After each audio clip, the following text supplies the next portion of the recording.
salaamaaleykum mbokk yi ñu leen nuyu di leen sant di leen gërëm di leen wax bismillah ci bëccëg bu tey altine bi premier jour de la semaine ci rajo ci ITV bu groupe Média Invest laata ñuy démarrer émission bi di jaale Sénégal yëpp di jaale monde culture di jaale suñu naatango Sofia Ba nekk ci ñun ti dellu mi xamante ne papa moo ko dellu Cheikh Tidiane Gaïndou Ba ñëpp xam nañ ko fi ci Sénégal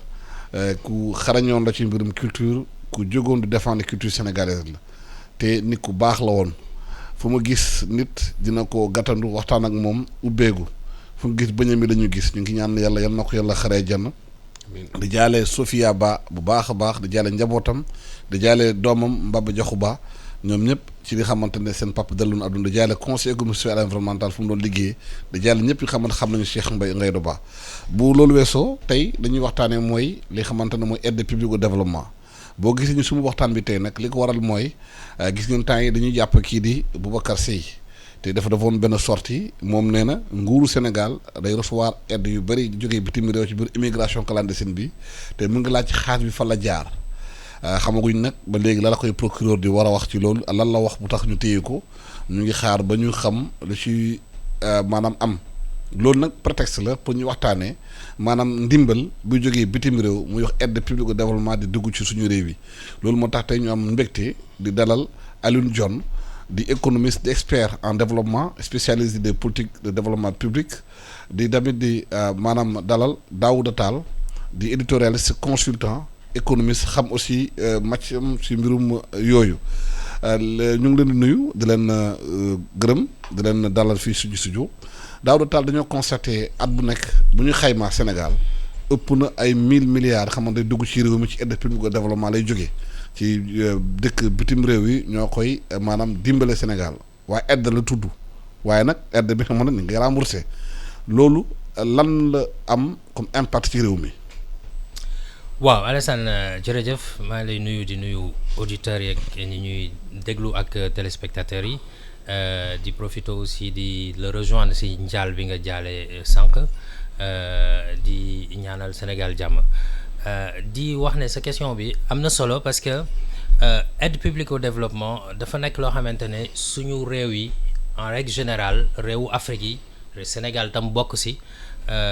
dañu koy itteewoo chaque année at bu jot li tax ñuy war si ñëw d'abord si li tax ñu koy itteewoo mooy que ni boo xoolee état dafa am lu ñuy wax le budget mooy recette am ak ay dépenses am lu ñuy voté assemblée nationale pour ne at bi Sénégal lii la yaakaar ci recette war a am dépenses sociales yi nii si ay éducation ak santé ak affaire yu demee noonu. te bu ñu xoolee Sénégal budget am dafay déficitaire chaque année mais du Sénégal kese Afrique yëpp daanaka réewu pays en développement yu bëri la. léegi loolu manque boobu nga xamante ne mooy des pour ñu mën a am ressources yoo xam ne dinañ def face aux dépenses ñi ngi koy jëlee ci daanaka ñaari fànn benn bi mooy ay bor lu ñuy leb wala boog aide publique au développement te sax bor yooyu des fois dañ koy dugal ci biir aide publique au développement donc loolu moom la ñuy waxtaanee mooy li nga xamante ne mooy maanaam jóge ci ay partenaires u Sénégal ak réew bu mu ci doon d'ailleurs te mu soxla ko ñu koy war a dimbale Sénégal pour que mu mun a faire face à ses besoins dans les différents domaines léegi nag sa question mooy aussi est-ce que aide boobu am na njeexital yaakaar naa ne du ñu ko mën a analyser kese ci Sénégal am na njeexital am na ay fànn yu mu am njëriñ bien sûr mais efficacité aide bi mënoon na gën a aide au développement mënoon na gën a am solo efficacité bi ba léegi parce que loolu yaakaar naa ne kenn du taxaw di ko weddi li tax loolu mooy que ni dafa réew yëpp mooy réew yi joxe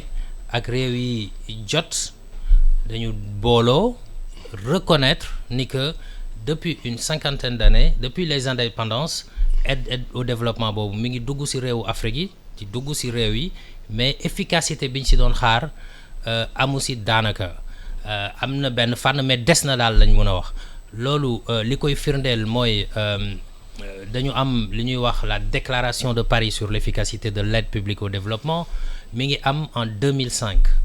boo xamante ne bailleurs de fonds yi ñiy joxe que muy Union européenne que muy USAID États-Unis que muy Japon JICA que muy yeneen pays yi joxe yëpp dañu dajaloo ak pays yi nga xamante ne ñoom ñooy recevoir aide boobu ñu def un bilan à Paris la déclaration de Paris ñu signé ko sur l'efficacité de l'aide publique au développement ñu ne depuis bu yàgg indépendance yi te loolu tam ma dellu si rapidement mooy que ni booy xool aide publique au développement li ko gën a jur sax aussi mooy bu nga xamante ne après indépendance yi état yi amuñu woon doole comme état yi amuñu woon doole nag dafa amoon le bloc est amoon le bloc occidental am na ñoo xamante ne ci waa Russie presque la ñu xawoon a féete lu mel ne ay Guinée yooyu booy xool seen développement tam dafa xaw a des parce que aide au développement bi ñu doon war di jot doonuñu ko woon jot parce que ñoom feneen la ñu féete woon donc am ñi féete woon ak le bloc soviétique plus ou moins am ñi nga xamante ne ñoom dañu nekkoon ak le bloc occidental européen et les occidentaux léegi pour bañ aussi d'un point de vue géopolitique pour bañ que yenn pays pauvres yi mën a donte ci pays africains yi aussi mën a basculer vers la philosophie socialiste soviétique on va dire à l'époque ñu leen di jàppale aussi pour que mu mun a am stabilité foofu loolu tam historique la ba léegi bi nga xamante ne li ñu naan mur de Berlin 1989 dafa tas nga xamante ne que ñu dugg ci biir mondialisation loolu nag après aide publique au développement bi changer visage nekk loo xamante ne dafa am ay visées vraiment de développement en plus léegi pour ñëwaat ci efficacité de l'aide publique au développement 2005 boobu déclaration de Paris ñi donateurs yi ak réew yi jot ñoo dajaloo ñu ne bon depuis les indépendances aide bi des na war na gën a mën a efficace donc li ñu def déclaration conjointe avec 5 grands principes mooy bi ci njëkk mooy appropriation ñu ne pour que aide bi efficace il faut que réew yi koy jot donte Sénégal ci la bokk réew yooyu ñu mën a am seen ñu mën a approprier aide bi seen bopp maanaam moomal ko seen bopp vision boobu parce que bu njëkk dañ daan joxe rek ne la yow lii nga war a def da nga war a gas teen fii wala boog da nga war a def nii privatiser lii après nga dem nga tijji école fii nga def nii léegi ñu ne pays yi ñoom ñooy jël daf am appropriation seen bopp ci aide bu ñuy jot ci ay seen ay politique beneen deuxième principe bi ci topp mooy li ñuy wax alignement maanaam réew yi dañuy aligné wu ci stratégie de développement yi ñu décidé maanaam bu ñu waxee wàllu migration ñu ne lan moo war a mën a tax ñu téye migration bi wàññeeku réew bi ci boppam bi jot aide bi Sénégal maanaam mooy décidé mu ne man fii laa yaakaar ne bu ma fa dugalee xaalis ak ay projet xëy na dina tax migration bi wàññeeku développement gën a am donc loolu mooy alignement réew yi joxe les donateurs dañuy ñëw aligné wu ci stratégie dootuñu imposer comme ay politique d'ajustement structurel ne aide bi fii lay dugg ak yu demee noonu troisième principe bi mooy nekk ni que l'harmonisation parce que bu njëkk aide publique au développement ni mu daan demee mooy Japon day ñëw joxe keneen ñëw Union européenne ñëw joxe États-Unis ñëw joxe et cetera da nga doon dem sax ba gis ci benn région wala benn réew wala benn village sax kii di gas teen fii à 100 mètres keneen di gas teen wala kii defar école keneen defar école fu jege te harmoniser wuñ vis-à-vis du ministère bi nga xamante ne moom mooy toppatoo lu mel noonu donc ñàkk efficacité côté boobu ñu ne donc dañuy harmoniser tous les donateurs dañuy jokkalantoo di harmoniser li ñuy def après beneen bi ci topp nekk li nga xamante ne moom la ñuy wax la gestion axée sur les résultats mooy principe boo xamante ne dañ naan léegi aide bi du nekkati loo xamante ne ay procédures yu bëri la xaalis bi day ñëw di ñëw te du am foo xamante du am efficacité boobu donc nañ koy orienter bailleurs yi décider di ko orienter ak ñi jot aide bi vers une gestion axée sur les résultats et moins procédurière léegi ñu ne cinquième principe boobu déclaration de Paris sur l'efficacité de l'aide wax da nga décider ko déclaration conjointe mooy ni que la responsabilité mutuelle mooy ne su doxul du na rek réew mi moom ki jot aide bi rek Sénégal maanaam moom moo deful lu yoon mais ki ko jox tam responsabilité am engagé na aussi ça veut dire que donc responsabilité mutuelle à la fois kiy joxe ak kiy jot ci efficacité de l'aide publique au développement boobu donc loolu dama ci taxaw parce que dafa nekk loo xamante ne lu leer nañ la te c'est sans précédent ñiy doon joxe ak ñiy jot te Sénégal bokk ci ñoo dajaloo def la déclaration de Paris un forum de haut niveau pour reconnaître ne que aide publique au développement amul efficacité bi ñu ci doon xaar depuis plusieurs dizaines d'années te kon pour mu efficace 5 grands principes yi war nañ ko mën a respecter donc loolu mën nañ ko jiital. waaw 60 ans après l'indépendance. Afrique kon di talal loxoom Sénégal di talal loxoom. est-ce que du échec au fond des leaders africains. leaders sénégalais ci li ñu war a développer seen réew bàyyi di talal loxo. waaw ñaan rek. waaw jërëjëf Alassane Tamba nga may ma nuyuwaale sama naataango Daouda di nuyu mboolem téléspectateur di jaale mbokk mi fi bàyyi ko. Ngayda di aussi bëggoon rek wax benn mbir parce que li indi sabab kii bi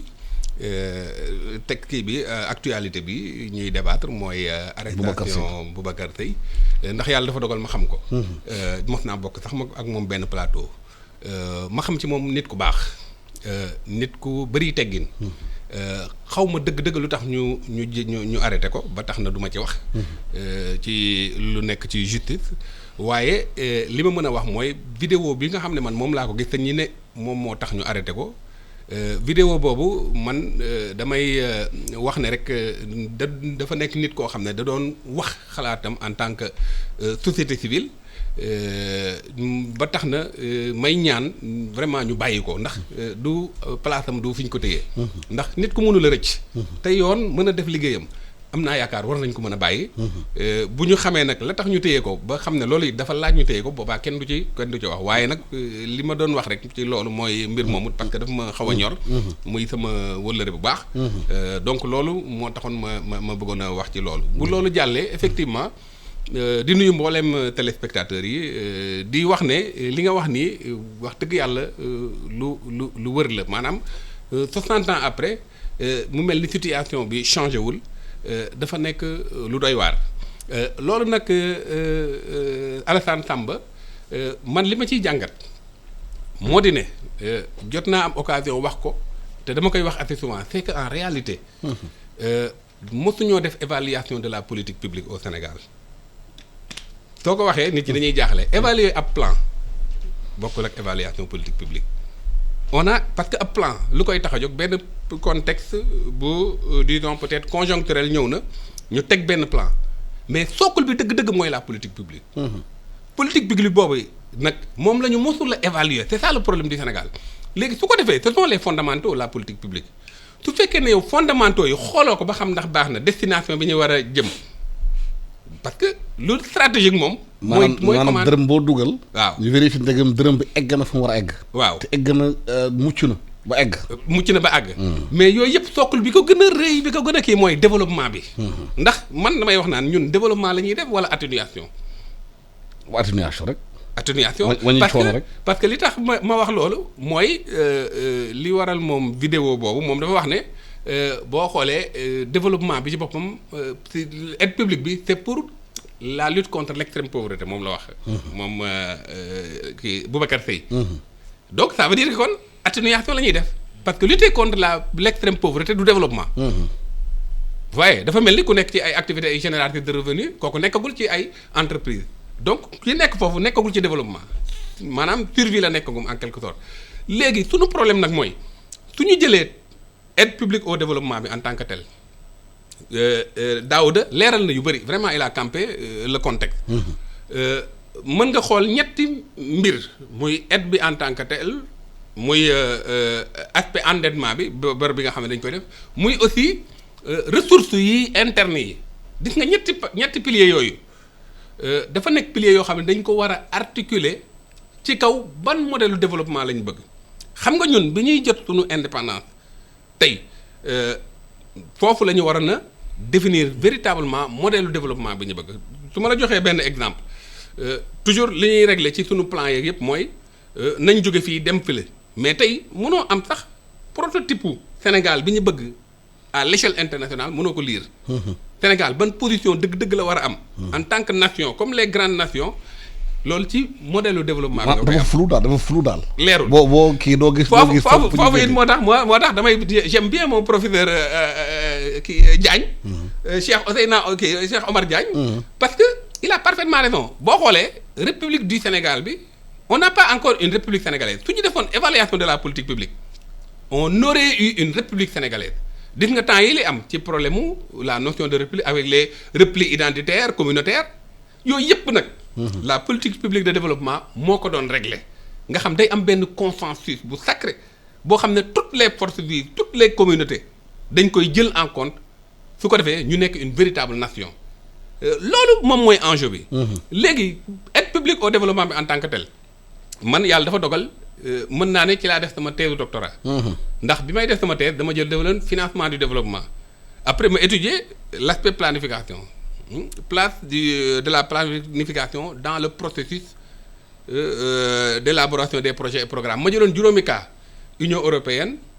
Banque islamique de développement le cas de la Belgique ak banati y avait la Belgique Union européenne USAID ak PNUD juróomi cas yooyu laa jëloon ma étudier en fait l'aide publique c'est-à-dire la coopération en tant que telle je l'avais fait même les recherches j'étais au ministère des Affaires étrangères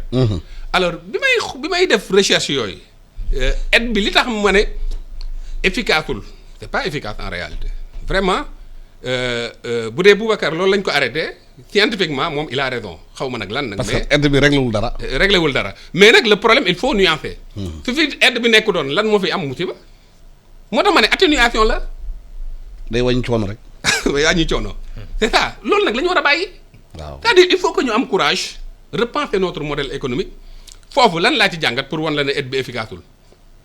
bi ma jëlee am naa plusieurs catégories d'acteurs bokk na ci par exemple dafa jëloon les projets et les programmes. parce que boo xoolee affaire investissement foofu la ëpp li muy dem. waxuma affaire fonctionnement. léegi boo jëlee les projets et programmes d'ailleurs foofu j'avais beaucoup de difficultés au ministère des Affaires étrangères à l'époque parce que xam nga ak diplomatie bi voilà day am yoo xam ne parfois c'est un peu difficile. doo jot kayit gars yi waaye du ñu bëgg mu nga koy waxee noonu. donc j'avais beaucoup de difficultés. Voilà pendant un an j'avais vraiment mais j'ai quand même été voilà parce que j'ai la chance voilà d'être de l'administration par conséquent xamoon naa ni ma ciy kiiyee mais dans tous les cas boo xoolee acteurs yi da nga boo jëlee tey benn catégorie acteurs les fonctionnaires seen position ci projet et programme yi boo xoolee c'est une position mitigée. ñi nga xam ne aide moo ko lal ñoom ñu nekk ci alors ñi nga xam ne nag dañoo nekk ci biir projet yooyu ñoom ils avaient plus ou moins cette culture de rente là aussi il faut l'accepter c'est la réalité am na ñoo xam ne tey seen souci yëpp mooy pas le développement mais man lan laa ciy am. waaw nañuy fayagoo. waaw lan laa ciy am. salaire bi fonctionnement bi. voilà commission yi. ça c'est un boo jëlaatee ba pare projet programme nga dem les acteurs à la base par exemple foofu on a d'excellents résultats parce que tout simplement projet et programme yi approche ba ñu jël approche projet bokkul ak approche classique bu administration foofu c'est sur la base des résultats c'est la planification c'est le ciblage voilà on voit les résultats et vous voyez contrairement par exemple ab direction par exemple boo xam ne day def même travail dans un domaine doo sentir résultats yi parce que foofu fonctionnement rek lay assurer donc les projets et les programmes ont réglé pas mal de problèmes parce que man dama def ay guides d'entretien ay questionnaires les populations ont reconnu vraiment le bienfait de ces projets et de ces programmes alors boo jëlaatee maintenant beneen acteur parce que maa ngi woon affaires étrangères les agents les diplomates ñoom sawaruñu woon ci loolu en réalité parce que pour ñoom xam nga c'est la vieille école hein l'administration classique ay affaires planification yooyu ça ne les intéressait pas en réalité parce que je devais voir le rôle de la planification dans le processus alors donc yooyu boo ko jëlee nag nga analyser yooyu di nga gis ne en réalité aide publique au développement fa mu waroon a àggu fa yooyu nag buñ koy wax du pour yàq c'est-à-dire Sénégal ñun ñëpp a ko bokk su dara leerul wala xamuñu dëgg-dëgg rëq-rëq yi duñ ko mos a régler ko war leeral moo tax man damay bëgg toujours di wax les choses telles quelles parce que dama am chance nekk ci administration nekkat en même temps ci société civile en tant que président d'une association donc loolu aussi il faut nit ñi accepter ñu wax vraiment les choses avec toute la courtoisie ci anam ba gën a rafet ba na gën a ami teggin pour réew mi dox waaye su fekkee dañuy nëpp-nëppal du ñu mos a développer c'est ça le problème donc man je crois que daal à mon avis bu may def en conclusion aide bi moom wax dëgg yàlla efficace Thomas Sankara dafa doon ne l'Afrique a besoin de l'aide pour sortir de l'aide waaw dafa mel na ñun fu ñu nekk nii aide bu ñuy day gën a tënk africains yi ci yenn conditionnalité yi même bu ñu ko waxulee ñu ruumandaat ci suuf c'est-à-dire aide bi dafay mel ni da la koy jox rek pour nga mën a noyyi tuuti ni ngay nooyee nag ngay liggéeyee nag ñu mën a jël li ngay sa matière première yi di ko mën a exploiter da lay téye noonu loolu image bu la gars yi bëri am ci Afrique su nu muy doxee léegi. waaw question boobu am na solo Alassane li ko waral balaa may ñëw si tontu boobu damay ñëwaat si rapidement rek si li John wax sànq am na solo c'est-à-dire que aide bi nga xamante au départ philosophie aide publique au développement c'était pour gouvernement yi ñoom ñoo amoon légitimité mettre ko en œuvre c'est-à-dire que ñoom lañ doon jox à la base léegi dañu dem ba si biir ñu ne surtout en 2008 la nekk loo xamante ne officialisé nañ ko véritablement ak lu ñuy wax le forum de haut niveau d'Accra en 2008 bi nga xamante ne dafa consacrer vraiment la société civile comme étant un acteur du développement mu reconnaître ko c'est-à-dire que tey association mën na jot aide publique au développement donateurs yi nangu nañ ko du nekk état rek mooy acteur aide publique au développement donc tey ONG mën na ko nekk mën na ko mettre en œuvre et cetera loolu mooy nekk la façon la plus directe bu muy wax pour dem ci population yi man liggéey naa depuis Bruxelles ci aide publique au développement auprès de l'Union européenne benn confédération bu doon regrouper l'ensemble des grandes ONG européennes question boobu plaidoyer boobu ñoom la ñuy def pour que aide publique au développement bi di gën a mën a dem aussi ci li ñuy wax association yi ONG yi société civile parce que aide bi ñaari canal la am soit day nekk ci état bi wala ci gouvernement bi lay dem wala mu dem ci lu ñuy wax société civile wala acteur non étatique de manière plus globale ba ci collectivité locale yi sax tey dañuy jot aide publique au développement donc loolu am na solo aussi ñu wax ko léegi pour ñëwaat ci sa question bi Alassane boo gisee ñu ne loolu Thomas Sankara wax niñ ko mën a comprendre mooy aide publique au développement efficacité bi ñu ci doon xaar des na depuis le début wax nañ ko sànq et puis dafa am benn forme dépendance bu muy indi voilà benn forme dépendance boobu mooy puisque yow xam nga ne diw dina la jox xëy na yaa ngi ci yaakaar voilà dina des pour nga développer yeneen stratégie même doo liggéey te même bu nekkee bëgg nga liggéey sax xëy na am na facilité parce que boo xamee kër gi chaque jour ba nga mu am 100 francs doo wuti 100 francs da nga ñëw taxaw di ko xaar exactement boo ko naree wuti nag da nga wuti voilà te aussi loolu dëgg la te aussi dafay nekk loo xamante ne dëkk réew yi dañuy vivre au-dessus de leurs moyens parce que xam nga aide bi day ñëw compléter un budget déficitaire donc vivre au-dessus de ses moyens mooy xëy na loolu parce que boo xoolee tey nga xool même yenn oto yu mag yi yenn salaire yu mag yi en général ñi koy am mooy mooy ñi nga xamante ni ñu ngi liggéey ci ONG yi di liggéey ci projet de coopération yi et cetera donc des fois sax dañu naan am na ci loo xam ne dafa xaw a indécent parce que mënoo nekk ci réew moo xam ne pays en développement la pauvreté bu mag ba pare wala ngay dem ci ay village di indi ay ngandam 4x4 wala ay yenn salaire yoo xamante ne et cetera donc loolu tam dafa xaw a am benn genre incohérence foofu moo tax aussi ñu ne. oui parce que ñu bëri def nañu constat bi mooy aide publique au développement bi ñu ko dugal seen ONG yi. xaalis bi fonctionnement bi lay gën a di ak fay salaire yi. que projet bi ci boppam. voilà c'est dañu war a jot projet bi am ci njeexital ba génn ci ndóol bu ñu nekkee. day gën a enrichir fonctionnaire yi nekk ci projet yi. voilà booy xool tey ñi fiy fayeeku lu gën a bëri demal nga xool si ñu nekk si projet de coopération yi ñu ne la projet bi JICA japonaise moo ko financé wala ñu ne la projet bi USAID moo ko financé wala ñu ne la Union européenne moo financé projet bi alal ju bëri lay doon lu si gën bëri ci njeexital bi nag mooy liñ si doon xaar efficacité boobu ak impact yi mu war a am pour ci dundinu nit ñi est-ce que am na ci impact boobu je pense que pour ñëwaat si problème bi indi prétexte pour ñu waxtaan xëy na tam foofu am na problème mu communication c'est-à-dire que ñëpp jàmm rek lañ mën a yéenante xam nga kenn mënul yéene nit mu dugg kasoog yu demee noonu donc loolu am na solo mën nañu day nekk prétexte boo xam dañu war a xalaat bu dul sax ay assises sur l'aide publique au développement wala yu demee noonu mais ñu xalaat daal réflexion boo xam ne war nañu mën a toog waxtaan de manière très sereine xool lan moo fiy dugg jóge bitim réew ci partenaire u Sénégal lan mooy jaar ci association yi société civile lan mooy jaar ci nguur gi et cetera ñu lënkaloo xool naka la ñuy mën a gérer loolu daal ba mu am moo xam observatoire lay doon wala loo xamante ne société civile da ciy dugg état dugg ci mbir mi mën a dal parce que mën nañu bañ a wax xam nga détournement boo ko déggee dafa am ñaari façon koo xam ne détournement mën nga ko dégg rek nga ne bon nit ki moo sàcc xaalis mais xëy na booy def évaluation aide publique au développement xëy na du question ne que wax ne nit ki dafa sàcc xaalis mais projet bi fu mu waroon a dem dañ ko détourner maanaam par exemple en termes d'efficacité bu waroon dem si bu waroon buñ si doon xaar ay impact yoo xam ne dañ ko définiroon bi ñuy mettre en œuvre projet bi fekk que ni xëy na li mu financé impact yi ñëwul foofu mais feneen la gën a dem parce que ni ñu ko mettre en œuvre dafa jagadi te loolu mooy indi sax évaluation wala yu demee noonu. xëy na est-ce que aide boobu ñu jox noonu ci public au développement du maintenir pays africains yi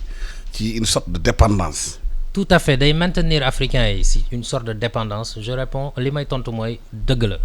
la moom laa expliqué sànq et puis boole si itam dafa am beneen mbir boo xam ne dafay am aide publique au développement day am lu ñuy wax conditionnalité mooy maanaam dama lay jox waaye di nga si condition yi laa lay joxe dama lay jox aide si condition yi. ci dañuy dugal mbirum góor jigéen ak yooyu ay genre. waaw par exemple sax man fi may gën a ñëwee. si mel ni Canada yooyu ñoom moom loolu mooy seen affaire ay affaire góor jigéen ay genre. fi may gën a ñëwee si côté conditionnalité bi sax man sur le plan économique. waaw mais yooyu bokk na ci. waaw mais gis nga sur le plan économique par exemple dafa nekk loo xamante ne lu metti la ñu ngi wax accord de pêche yi ñu ngi wax tijji marché yi li ñuy wax APE tey am na aide boo xamante ne buy jógee Union européenne pour nga jot ko il faut que aussi nga minimum libéraliser yenn affaires yi. ubbi sa marché. voilà dañuy xool tey amoon nañ fi problème boo xam ne soble bu ñuy lekk fii soble buy jógee Union européenne day jógee ba Union européenne ñëw ba pare gën a cher soble gën a yomb soble bi ñuy bay fii par exemple. donc loolu la ñuy wax incohérence des politiques de développement mënuloo bëgg a jàppale agriculteur di fa dugal ay milliards ci ay projets ba pare ñoom bu ñu bayee bëgg a jaay du ñu mën a jaay parce que am na leneen lu jóge sa réew loo xamante ne ñëw na lu gën a yomb loolu jeexal foofu juste pour wax ni que aussi li ñuy wax xam nga prêt yi des fois dañ koy comptabiliser ci aide publique au développement te le service de la dette mooy nominal bi ngay rembourser valeur part capital bi plus intérêt yi dafay nekk loo xamante ne c'est un cercle vicieux donc plus ñu lay jox plus ngay am ay yenn problème pour rembourser te aussi dernier élément foofu mooy boo xoolee réew yi joxe bokkuñu ay système pour maintenir dépendance boobu ci réew Afrique Chine moo ñoom bu ñuy ñëw dañuy indi aide publique au développement mais Chine en général dinaa la defar ay infrastructures ma jël ay ressources naturelles de manière indirecte je prends des ressources naturelles ma defar ay tali ñoom leer na nii la bu nekkee par exemple yenn réewu tugal yi Union européenne par exemple bon yeneen façon conditionnalité la duñ ko defee noonu dama lay jox xaalis defaral la lii dem nga jox ma ressource naturelle non mais c'est pour gën ñu dugal dans la mondialisation am na quand même aspect positif mais dafay indi aussi dépendance te booy xool Union européenne aujourd'hui mooy le premier contributeur de l'aide publique au développement li muy joxe mi ngi toll ci 74,4 milliards d'euros en 2018 ça représente 57% de l'aide publique totale dans le monde donc acteur la bu majeur boo xamante ne war nañ ko waxtaane ni muy jëfandikoo ko réewu Afrique yi ak tam ñun Afrique lan la ci am naka lañ mën def ba dépendance bi wàññeeku mais nag lënkaloo aussi am na solo man dama koy wax coopération baax na aussi. mais bu la lebalee 30 milliards par at. nga rembourser 300 milliards. xam nga ko lebal moo gagné xaalis boobu. waaw ndax intérêt boppam bi. waaw li waral africain mënutul beneen alternative. waaw. à l'aide publique au développement parce que bu ñu ne diaspora africaine dañuy envoyé par at mu ëpp aide publique au développement li waral mënuñu wut loolu xaalis boobu ñu ko liggéeyee ñu bañ a dépendre ci ñi xamante ne bu la joxee fukk nga rembourse leen fukk ak ñaar waaw d'ailleurs moom wax na ko xam nga boo xoolee sommet Monterrey bi amoon sur le financement du développement moom moo doon jéem a maanaam xalaat ba pare évaluer ba pare joxe ay orientation ci aide publique au développement nan la war a demee mais li Daouda wax boo xoolee dañ ko tuddee aide même le nom aide en réalité sax du aide parce que kaawu Chine bi mu la jox kaawu Union européenne yi mu la jox yooyu yëpp mu la jox boo ko jàngaatee parce que même sama étude boobu ma lay wax noonu dem naa yooyu gis naa ko ci ne en réalité du aide man loolu àggoon naa ci conclusion boobu donc coopération dañ ko tuddee aide rek dañ ko tuddee aide mais du aide rafetal ko voilà mu ngoog am na tax ñu naan liñ lay jox fii la ñuy rocceekuwaat la ñuy jëlaat fii d'ailleurs mën naa leen renvoyer ci benn ouvrage la dette odieuse de l'Afrique bu Ndikun Mama et James Boy deux professeurs yu Massachusetts États-Unis ñoom dañu bind benn kii mais livre téere bu yéeme parce que bu la wonee ne effectivement liy dugg daanaka ci réew yi day demaat ci ñoom ñi nga xam ne dañoo bokk ak ñoom ci processus bi dafa xaw a doy waar. donc aide publique au développement boobu comme ni nga ko waxee nii li ngay leb boo xoolee la chaîne de Ponty d'ailleurs le docteur Ndongo Samba Sylla en a beaucoup parlé. gis nga effet yi muy jur yi nekk ci kii bi ci endettement bi boo xoolee en général mooy li nga xam ne moom la ñuy lënke nag nga am intérêt yow africain wala yow pays bi di jëflanteeg ñun donc contexte mondialisation boobu ak exigence de coopération lëkkalante bi nga xam tey seen i entreprise multinationales yeeg yooyu ci loolu la ñuy sukkandiku pour mën a dem parce que am na dëkk yoo xam ne dañ la naan ñun suñuy entreprise la ñuy indi ñu liggéey ko donc waaye am na ci sax yoo xam ne liggéey yoo xam ne sax waa réew ma ñoom mën nañ ko def mais déedéet conditionnalité mooy. sama entreprise moo koy def sama entreprise moo koy def donc ñoom tubaab yi. waaw bu jëlee autoroute Ila Touba. chinois yi ñoo lebal 400 milliards. waaye am na Sénégalais bu mun defar autoroute. exemple boobu chinois yi ñoo defarul autoroute bi. voilà mu ngi noonu exemple boobu c'est assez patent boo jëlaatee tey ni ma la ko mën a waxee mbooleem réew yi nga xam ne yëpp dañuy am ay coopération ak réewu Afrique yi néew na ci réew yoo xam ne moom par exemple alignement boobu mu wax ak harmonisation bi réew yu néew. ñoom ñoo am maanaam courage politique. pour vraiment dem ci anam boobu parfois urgence bi mooy tax dañuy bëgg kut ko kut jot loolu. alors kut ko kut jot ko nag mooy indi problème boo xam ne yow déjà lié wu nga parce que da nga koy fay. alors léegi su ko defee loolu nag nekk benn problème boo xam ne day nekk benn chaîne boo xam ne yow looy mujje ñaan ñu allonger la wala ñu baal la fekk yow wax nga ko diaspora bi la muy dugal ci réew mi suñ ko organiser. suñ ko organiser laa la wax. d'abord moo ëpp fuuf aide publique au développement parce que aide publique au développement boo d'ailleurs même sommet Monterrey boobu li mu waxoon 0,7% PIB bi nga xam ne moom la réew mu nekk war a joxe benn réew moo ko jege mooy Luxembourg mais yi des yëpp jegewuñ ko. alors te boo xoolee it côté ba ñu aw daanaka du côté boo xam ne arrangé na réew mu koy jot donc li ci nekk dafa bëri ba tax na yooyu yëpp nag li ñu war a def mooy. fonds yi nga xam ne day jóge bitum réew comme diaspora bi li tax ma wax loolu mooy boo jëlee dëkk yi nga xam ne diaspora yi comme dans le Fouta wala ay Touba wala yu demee noonu ñoom développement local bi foofu ñoom ñoo ko assuré. ñun suñu finance publique bi la mu waroon a jot parce que dañoo gën a tënku ci maanaam loolu may wax faral di wax extraversion maanaam li nga xam ne tey day jóge fële. alors que yow réew mi li nga am ci sa wàllu bopp ci boo defee benn politique structurelle parce que politique structurelle boobu it le problème bi mooy li may wax rek parce que bu ñu deful évaluation de la politique publique. du ñu mën a xool structurellement fan mooy levier yi ñu war a changer. donc su ko defee loolu nga xam mënuñu ko régler mooy waral ñuy continuer leb loolu alors que potentialité yi muy ci agriculture bi muy lu mu mënti doon yi nekk ci dëkk bi. ci par local. moo ëpp fuuf boo jëloon par local par secteur local secteur bu nekk rek nga jël ko buñ ko structuré rek moo ëpp fuuf la ñuy jëlee aide au développement beneen bi ma lay jox exemple bi ma lay jox mooy par exemple léegi dugg nañ ci zone de libre échange africaine bi. ZLECAf waaw. ZLECAf bi par exemple. tey ñu ngi ciy dem mais préalable yu bëri réglé wuñ ko. wala boog au même bu ñu ko réglé wul ñu dem dans des politiques d'intégration industrielle. waaw Matar Diouf économiste daf na ci benn xalaat nee na ZLECAf bi bu moytulee entreprise étrangère la gën a profité. man de loolu laa yaakaar docteur Alioune Diouf aussi il l'a dit. te moom maîtriser na secteur boobu waaye au-delà de ça xel da koy nangu parce que sunu industrie bi bon am na ay exemples yu ñu joxe naan ay par exemple am na ay sociétés yoo xam ne dañ leen permettre ñuy jaay ba fële mais. à mon avis c'est assez marginal par rapport ak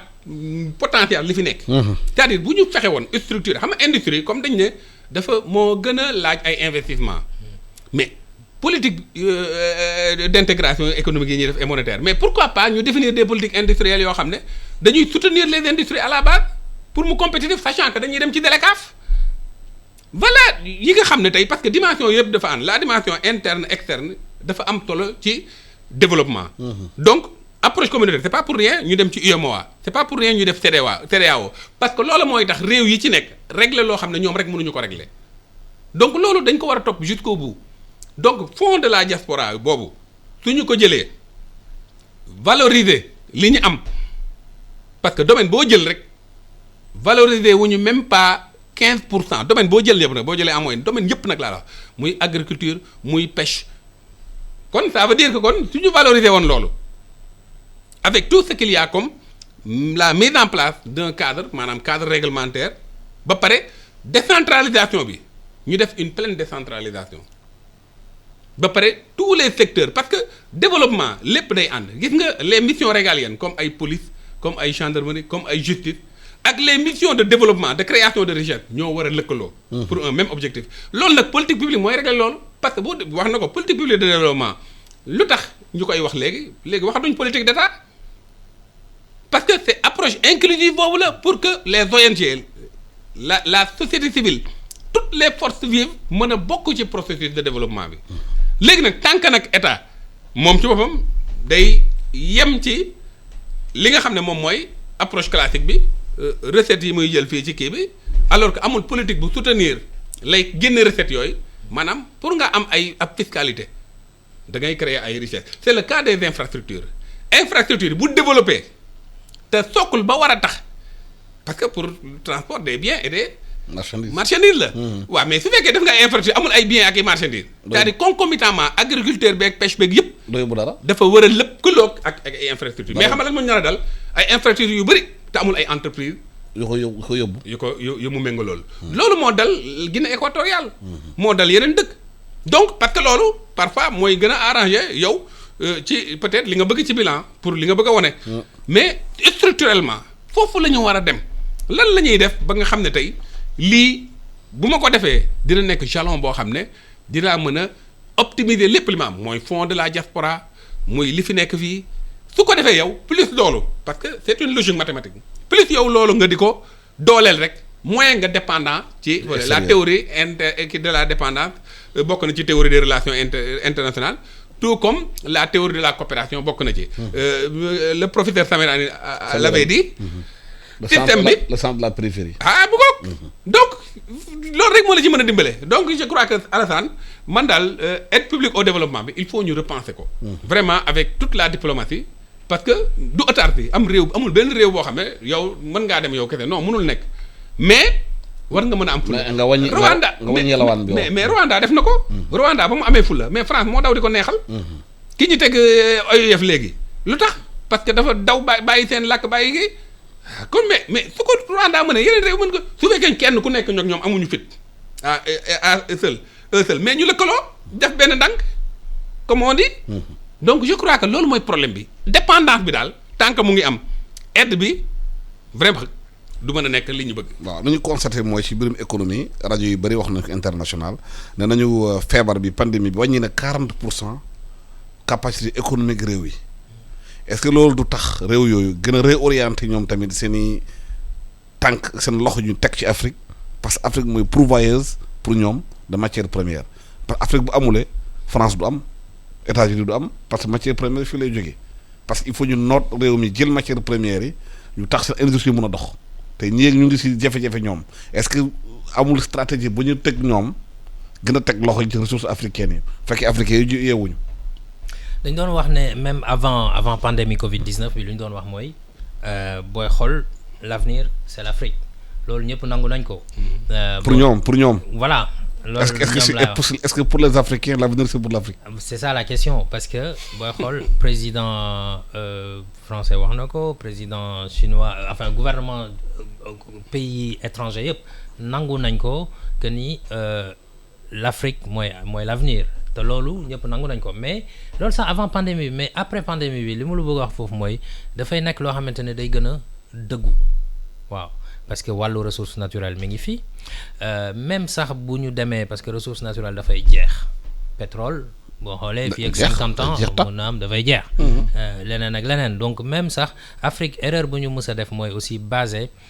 lu ñuy exporter ci ressource naturelle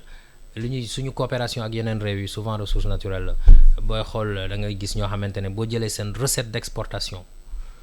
ressources naturelles yi dafay dem ba nekk 90% ci li ñuy des recettes ci li ñuy exporter pétrole lay doon wala beneen façon ressource naturelle yaa ngi comprendre voilà ressources naturelles c'est boobu xam nga loolu bu nekkoon ne que dañu ne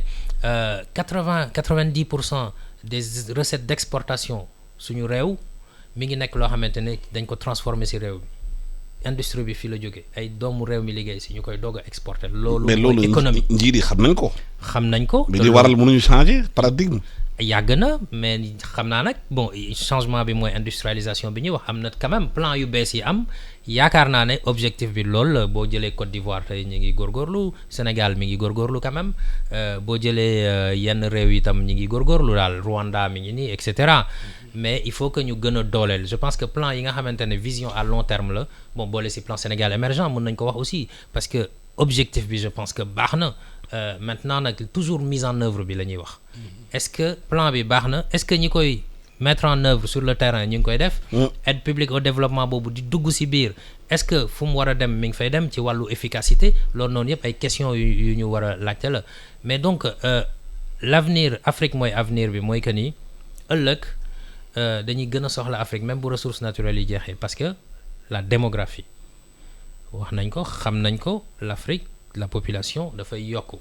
un humain sur 4 sera africain 2100 ñu ne 40% de la population yeneen ay prévisions loolu c'est des bouches à nourrir loolu marché la ZLECAf bi wax nga ko dafay ñëw duggaat foofu donc réew yi nga xamante ne ñooy réew yu développé foo jaar ñu ñëwaat Afrique bu ñu defaree fenn dara il faut que ñu jaay si ko Afrique parce que Afrique moo ëpp nit bu ñu soit suñu ressource naturelle la ñuy jël defar ñëw jaayaat ñu wala boog ñu defaree feneen ñëw wala sax ñu déconcentrer seen industrie li nga xamante ne Chine représenté na ko tey muy l'atelier du monde nga xam ne occidentaux yi dañuy dem Chine tijji fa ay industrie utiliser main d'œuvre ba pare jël ko jaayaat ko feneen ba sax dellu si jaayaat ko biir Europe des fois donc loolu je pense que ci boppu réew yu développé yi Afrique dafa nar a dem ba remplacer Chine ci côté boobu parce que aussi en plus marché bi mi ngi fi donc li ngay dem booy produire di jaay na nga gën a jege kiy consommer loolu moo gën a am sens donc côté boobu aussi du question ressources naturelles rek mais Afrique dañ koy soxla à la fois ci ressources naturelles soxla ko ci démographie bi mu représenté soxla ko ci jeunesse am jeunesse africaine amul benn jeunesse bu toll noonu ci wàllu main d'œuvre wàllu kattan wàllu intelligence ak wàllu projection yi nga xamante ne mën nañ ko def ci wàllu capacité de travail donc loolu yëpp moo tax ñu ne avenir la donc pandémie bi bu jeexee loolu dafay gën a dëggu maintenant nag même booy xool bu ñëwaat ci aide publique au développement bu ñuy wax booy xool ci wàllu dépendance boobu ngay wax li gën a am solo mooy ñu indépendant demal suñu bopp pourquoi parce que vaccin yi ñëw na par exemple initiative COVAX tey ñu ne plus de 170 pays ñu ngi ci initiative COVAX mooy lan mooy objectif bi mooy fexe ba nga xamante ne réew yi am doole ak réew yi néew doole ñu am une distribution équitable ci vaccin bi maanaam ku amul doole tam mën a am vaccin parce que ku xool vaccin bi lu muy nar a jar ak moyens yi ñu def il faut que doole am donc initiative boobu financée par ay ñoom OMS nekk ci ak yeneen privé ak industrie pharmaceutique tout ça mais réew yi développé ñoom dañu génn même bu ñu nekkee foofu jël nañ seen moyen bopp pour dem jëndal seen bopp ay vaccin boole ci léegi ñun looloo tax aussi ñun ñuy xaar parce que il faut que ñu xaar ba mën a jënd parce que vaccin bi mooy sauver économie bi ah waaw loolu la ñu wax fu mu toll nii mais lan moo tax ëllëg Afrique war na mën a dem bay développer vaccin boppam ci yoon comme ñeneen ni ñu koy defee wala boog bu ñu développé wul seen vaccin bopp sax ñu bañ a xaar ay initiative yoo xamante ne foofu tam aide publique au développement aide dafay dugg parce que maanaam initiative COVAX dafa am ñuy joxe xaalis foofu ay OMS Bill Gates et cetera pour que réewu africain yi gën a néew doole xëy na Sénégal sax tane na moom mais am na yeneen bu réew yu gën a néew doole Sénégal foofu ñoom tam il faut que ñu mën a vacciner leen. et loolu yëpp c'est pas gratuit. non c'est pas gratuit parce que dafa am ñuy financer pour que mu mën a yomb ci réew yooyu. mais ñooñu est-ce que am na lu ñuy xaar ëllëg. wala leneen loolu aussi question la. même sax donte bu ñu xaarul dara aussi est-ce que tey boo demee France wala nga dem États-Unis est-ce que vaccin bi ñuy jël di ko ñàkk seen population est-ce que dañ leen ci jàppale dara yaakaar naa ñoo ko jëndal seen moyen bopp. donc il faut que aussi ñun ñu dem ba egg foofu. am na ñuy xalaat sax su kanamee tuuti est-ce que du ñu wax passeport vaccinal. c'est-à-dire sa passeport boo amul vaccin doo mën a voyager ti. waaw loolu lu mën a nekk. loolu yëpp nag Afrique taxaw de seetaan rek. waaw rek d'ailleurs foofu sax laa bëggoon a rebondir parce que ci li mu wax nii effectivement Afrique c'est l'avenir. waaw mais malheureusement man damay ragal mu amaat benn maanaam cauchemar. avenir pour qui. foofu laa bëgg a ñëw parce que en réalité li mu wax nii c'est-à-dire logiquement économiquement. parlant l'avenir c'est l'Afrique à tout point de vue parce que toutes les économies presque dañoo saturées. di nga économie dafa am loo xam ne dañ ko mos di négliger ba léegi dañ koy négliger. waxuma autarcie de mais sur marché intérieur Sénégal est-ce que xam nga de marché intérieur am bu fekkoon développer ko li ma bëgg a wax foofu muy mu formaliser ko muy structurer ko est-ce que xam nga ne li mu doon am ci ay recettes ba mu feeñ ci collectivité locale moo ëpp foofu situation bi ñu nekk tey. donc marché intérieur boobu muy wax ak la zone africaine de libre échange capacité yi ñu am en matière de transfert de technologie ak installation ay industrie loolu nag laay ragal man mu nekk cauchemar parce que xamul tax am na réew yoo xam ne boo demee Éthiopie mu ngi bouger bu baax sax mais am na dëkk yoo xam ne tey ab étranger yow mënoo am directement ñëw am tout foofu da ngay lëkkaloo ak nationalité dañ ko ab national dañ ko lié parce que tout simplement pour bañ ëllëg mu amaat beneen forme de colonisation. Absolument. Parce que n'oublions pas colonisation moo continué sous plusieurs formes l'esclavage après moom moo indi la colonisation. C'est une forme d'esclavage. Après la colonisation monétaire avec les autres, parce que d'ailleurs même aide publique au développement boobu peut-être boobu jusque là on n'a pas nuancé aide bilatérale bi ak multilatérale am na aussi ute foofu aussi. yoo xam ne xëj na du xëj ci émission bi. mais yooyu yëpp ay mbir la yoo xam ne. dañ ko waroon a leeral. mais li am solo foofu aussi mooy pour jeexal rek mooy que ni bon coopération quand même am na solo il faut que ñu wax ko aussi. donc mënuñu benn réew mënul tëj boppam. waaw Sénégal mën na nekk loo xam ne mais coopération bi nekk coopération gagnant pour les pays africains. voilà loolu moo si am solo loolu moo am solo temps bi nag jeex na maa ngi leen di jégalu di gërëm Daouda Tall di économiste expert consultant di gërëm tamit Aliou Dione di économiste spécial développement Kandji nga ñëw continuer maam émission bi di gërëm techniciens yi di wax ñu di gërëm di leen sant bi ngeen nekk ak ñun ci iRadio la première radio vision du Sénégal.